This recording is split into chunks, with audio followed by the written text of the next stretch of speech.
Al meu país, la falta de la llibertat d'expressió ens va conduir a una guerra civil on són els escriptors, els defensors d'aquesta llibertat i dels drets humans en general que van pagar aquest preu amb la seva vida. El primer escriptor que va ser assassinat el 1993, al principi de la Guerra Civil, que es diu Tahar Djaoud, és l'escriptor i periodista, va dir una frase que es va convertir en una frase mítica per tots els defensors de la llibertat d'expressió. Va dir: si parlaràs, moriràs.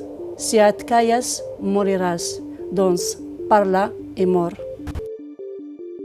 Per la defensa d'aquests valors, jo recolzo el projecte d'Eletrix perquè és un projecte noble, perquè ens recorda la crueltat de l'humanitat en tots els racons del món. Jo penso que la contribució a aquest projecte de part vostra acabarà un dia amb el fanatisme i amb la censura.